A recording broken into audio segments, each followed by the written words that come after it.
خوش آمدید. نشریات بعنوان شان مصطفیٰ صلی اللہ علیہ وآلہ وسلم جاری ہے. جناب قبلہ مفتی عامر صاحب، میں چاہتا ہوں کہ ہم سرکار دو عالم صلی اللہ علیہ وآلہ وسلم کی جو آمد کا جو منظر ہے، اس وقت کیا کیا واقعات رونما ہوئے عالم میں، صورتحال کیا تھی، آقا کے آنے کے بعد کیا ہو گئی. ویسے ظاہر ہے بیان اتنا طولانی ہے کہ اس پہ تو مطلب ساری زندگی بات کی جائے تو بھی کم پڑ جائے، لیکن ہم منظوم انداز میں تو اکثر سنتے ہیں نعت خواں حضرات سے. لیکن میں چاہتا ہوں کہ آپ ذرا تاکہ اس انداز سے بھی ہم سن سکیں کہ چونکہ آج کی شب ظاہر ہے آقا کے ظہور، آقا کی ولادت باسعادت سے منسوب ہے، آقا کی آمد کے وقت کا جو منظر تھا آپ ذرا اس حوالے سے ہمیں کوئی بتائیے. میں چاہتا ہوں. بسم اللہ الرحمن الرحیم. بہت شکریہ وسیم بھائی آپ کا، اور بڑی بابرکت اور متبرک رات ہے آج کی. بے شک بے شک. اور یہی وہ رات تھی کہ جس رات نبی اکرم صلی اللہ علیہ وسلم ظاہری طور پہ جلوہ افروز ہوئے اس جہاں میں، اور یہ وقت تھا سحر کا وقت تھا. ہاں ہاں. گویا کہ اس بات کا اشارہ ہے کہ اب رات ختم ہوئی، واہ واہ واہ. ہاں اب اندھیرا ختم ہوا، ہاں ہاں. اور اب اجالا شروع ہوا. ہاں سبحان یعنی اللہ. جو آمد کا وقت تھا وہ خود جو ہے وہ اس طریقے سے سمبولیکلی جو ہے وہ ہمیں ایجوکیٹ کر رہا ہے، انڈیکیٹ کر رہا ہے کہ اب اندھیرے چھٹنے والے. واہ واہ واہ واہ سبحان اللہ. سحر کا وقت تھا، اور جس رات نبی کریم صلی اللہ علیہ وسلم کی ولادت ہونی تھی، اس رات میں آپ کی والدہ ماجدہ حضرت سیدہ آمنہ رضی اللہ تعالی عنہا فرماتی ہیں کہ میں نے دیکھا کہ ہر طرف نور ہے، اللہ اللہ. اور کبھی فرشتے آ رہے ہیں اور وہ باقاعدہ استقبال کر رہے ہیں. ایک جماعت آتی ہے، دوسری جماعت جاتی ہے، دائیں سے بائیں سے نور آ رہا ہے. اور آپ فرماتی ہیں کہ میں نے دیکھا کہ میری نگاہیں اتنی تیز ہو گئی کہ شام کے محلات مجھے جو ہے وہ نظر آتے تھے، حتیٰ کہ اونٹ پر سواری کرنے والے لوگ بھی، مسافر بھی نظر آتے تھے. اللہ اکبر. یہ تقریباً آپ سمجھے کہ دمشق جو ہے وہ مکے سے یہ نئی بھی تو 1300-1400 کلومیٹر کے فاصلے پر ہے، 1300-1400 کلومیٹر کے فاصلے پر. تو اتنی دور تک آپ نے کہا کہ میری آنکھوں میں روشنی اور نور آ چکا تھا. اور جس وقت خاص طور پہ نبی کریم علیہ السلام کی ولادت کا وقت تھا، تو مورخین نے، مفسرین نے، سیرت نگاروں نے لکھا کہ اس وقت جو ہے وہ ایک جھنڈا کعبے پر نصب ہوا، کعبے کی ایک طرف، پھر دوسری طرف، پھر تیسری طرف، ایک مشرق کی طرف، ایک مغرب کی طرف. اور یہ بھی فرماتے ہیں کہ میں نے دیکھا کہ حضرت آمنہ فرماتی ہیں کہ ستارے زمین سے قریب آ گئے. یعنی مجھے یہ اندیشہ تھا کہ وہ زمین سے ٹکراتے، ستارے اتنے زمین سے قریب آ چکے تھے. پھر اسی طرح جس سال نبی اکرم صلی اللہ علیہ وسلم کی ولادت ہوئی، اس سال کے بارے میں لکھتے ہیں کہ اہل عرب میں یہ رواج تھا کہ اگر ان کے یہاں پر بیٹی پیدا ہوتی تھی تو زمین میں درگور کر دیا جاتا تھا. تو پورے سال میں، جس سال حضور کی ولادت ہوئی، کسی کے گھر بیٹی پیدا نہیں ہوئی، تاکہ یہ رسم جب تک ختم نہ ہو جائے کوئی ادا نہ کر سکے، کسی گھر میں ماتم قائم نہ ہو. نبی اکرم صلی اللہ علیہ وسلم کے ولادت کے اعزاز میں کہیں بھی اس طرح کی رسم پھر ادا نہ ہو سکی، حتیٰ کہ حضور نے اس رسم کا خاتمہ فرما دیا. بیٹی کی عظمت کیا ہوتی ہے، بیٹی کی حرمت کیا ہوتی ہے، بیٹی کا مقام کیا ہوتا ہے، آپ نے اس کو واضح کیا. پھر اسی طریقے سے روایت میں یہ آتا ہے کہ دریائے ساوا جو ہے وہ رک گیا. اسی طرح کسریٰ کے محل کے 14 کنگرے جو ہے وہ ٹوٹ گئے. اسی طرح روایتوں میں آتا ہے کہ بیت اللہ جو ہے وہ جھکنے لگا تھا. تو یہ تیری آمد تھی کہ بیت اللہ مجرے کو جھکا، تیری ہیبت تھی کہ ہر بت تھر ترانے لگا، جیسا کہ فرمایا اعلیٰ حضرت نے. یہ ساری چیزیں اس وقت کے مناظر تھے. اگر آپ غور کریں تو اس میں بتایا جا رہا ہے کہ کیسر و کسریٰ کے تخت و تاج اب ختم ہو جائیں گے. یہ بتایا جا رہا ہے دریائے ساوا کا رک جانا، کہ جو جاری ہے وہ رک جائے گا، اور جو رکا ہوا ہے وہ جاری ہو جائے گا. یہ باقاعدہ اشارہ دیا جا رہا ہے سمبولیکلی. اسی طرح 1000 سال سے وہ جو آتش کدہ تھا ایران کا، وہ بجھ گیا. تو گویا کہ اب یہ جو شرک اور بت پرستی ہے اس کے خاتمے کا وقت آ گیا ہے. واہ واہ. اب اعلان توحید اور اب جو ہے وہ اللہ تبارک و تعالیٰ کی عبادت اور ماننے والے اور اللہ والے جو ہے وہ دنیا میں جو ہے وہ واہ آنے واہ. والے ہیں.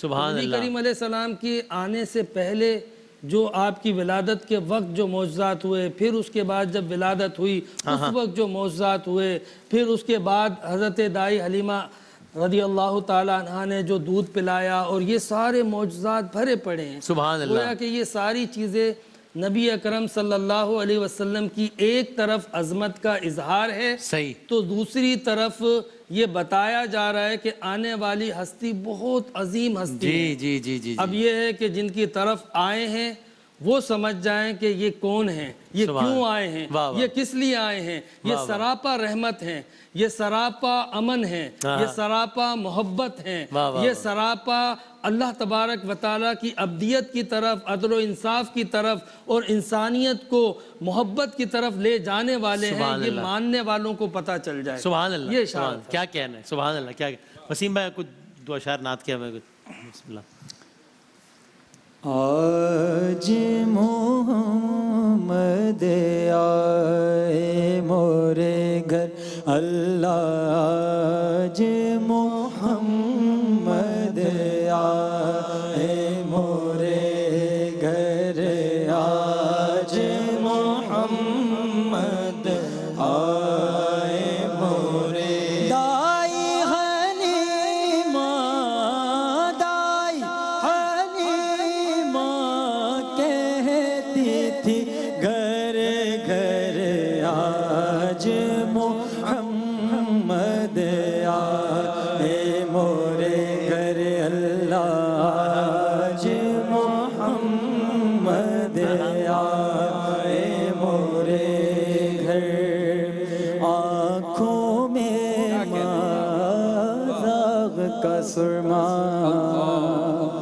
سر پر تاج ورا فانا کا. آنکھوں میں مازاغ کا سرما، سر پر تاج ورا فانا کا. حسن مجسم اللہ اکبر، آج محمد آئے مورے گھر اللہ، آج محمد آئے مورے گھر. صبح ازل ہے مکھڑا ان کا، شام ابد ہے زلف کا سایہ. صبح ازل ہے مکھڑا ان کا، شام ابد ہے زلف کا سایہ. ان سے ہوا قلب منور، آج محمد آئے مورے گھر اللہ، آج محمد آئے مورے. اور عام نبی کا راج دلارا، کتنا انوکھا کتنا پیارا. عام نبی کا راج دلارا، کتنا انوکھا کتنا پیارا. ارے چاند اتر آیا ہے زمین پر، آج محمد آئے مورے گھر اللہ، آج محمد آئے مورے گھر. دائی حلیمہ کہتی تھی گھر گھر آج. سبحان اللہ. سبحان اللہ. کیا کہنا ہے بھائی. آمد کا ذکر آپ نے کر دیا اور اس مناسبت سے کلام آپ نے پڑھ دیا. سبحان اللہ. کیا محسن ہے آپ سنا دیجیے, ہمیں پھر اب بات آگے بڑھاتے ہیں انشاءاللہ. لطف آ رہا ہے کلام سننے میں. ان کی چوکھٹ ہو تو کاسا بھی پڑا سجتا ہے. اچھا, واہ واہ. ہاں ہاں, ان کی چوکھٹ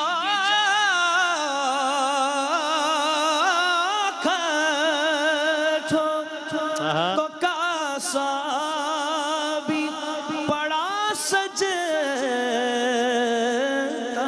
ہے.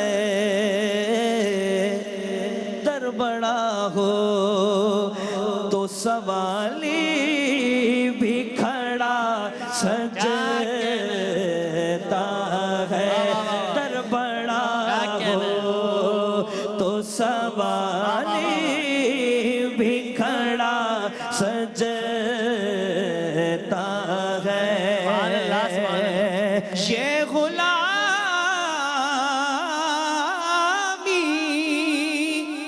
کبھی کمتر نہیں ہونے دیتی. یہ غلامی کبھی کمتر نہیں ہونے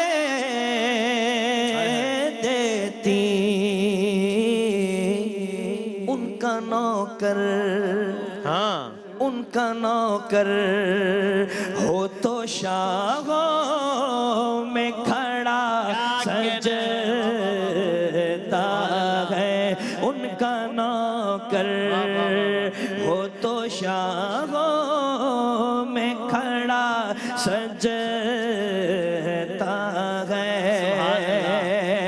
کان میں ہر کے مقدر نے یہ سرگوشی کی. کان میں ہر کے مقدر نے یہ سرگوشی کی.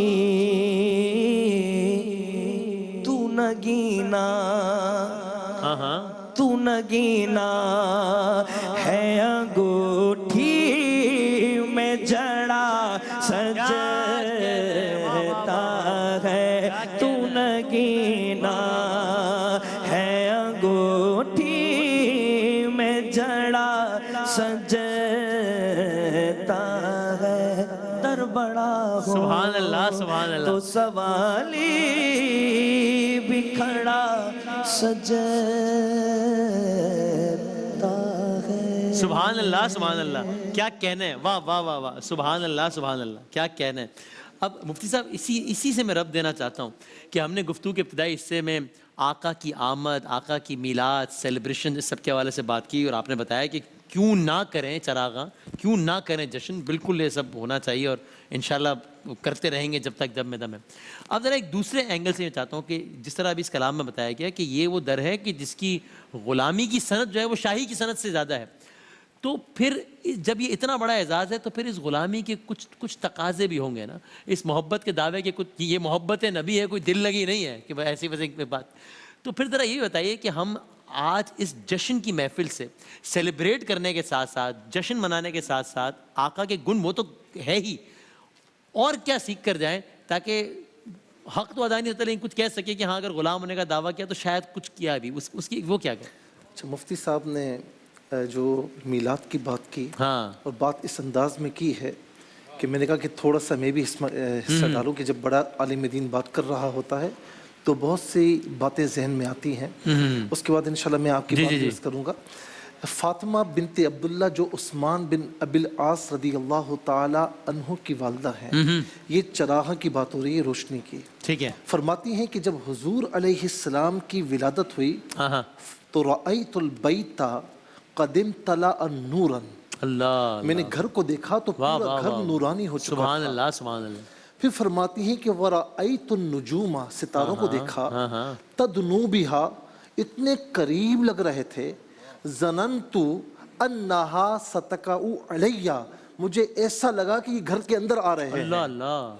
اچھا, حضرت عباس رضی اللہ تعالیٰ عنہ دوسری طرف فرماتے ہیں کہ یا رسول اللہ, انت لما ولدت اشرقت الارض واضاءت بنورک الافق فنحن فی الضیاء والنور.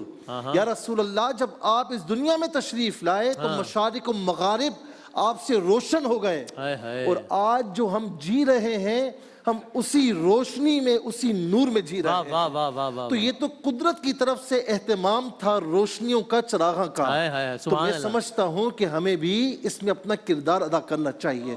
دوسری بات یہ ہے کہ آقا علیہ السلام نے جب دودھ نوش فرمانا چاہا نا حلیمہ سعدیہ کا, ایک جانب سے دودھ نوش فرمایا اور دوسری طرف کو چھوڑ دیا. علماء فرماتے ہیں کہ یہاں پر یہ تھا, یہ اشارہ تھا کہ میں عدل و انصاف کا دور دورہ کرنے کے لیے آیا ہوں. جب دنیا میں تشریف لائے تو حالت سجدہ میں انگشت شہادت آسمان کی طرف ہے, جو اس بات کا اشارہ تھا کہ اب توحید کا علم بردار دنیا میں آ چکا ہے, اب اللہ کی بارگاہ کے سوا کسی کو سجدہ جائز نہیں ہوگا. آئی نئی حکومت, سکہ نیا چلے گا, عالم نے رنگ بدلا, صبح شب ولادت. اچھا, اب بات یہ ہے کہ ہم خوشیاں منا رہے ہیں, یہ منانا مسلمانوں کا حق ہے, ہر ایک قوم کا حق ہوتا ہے, مسلمانوں کا بھی حق ہے.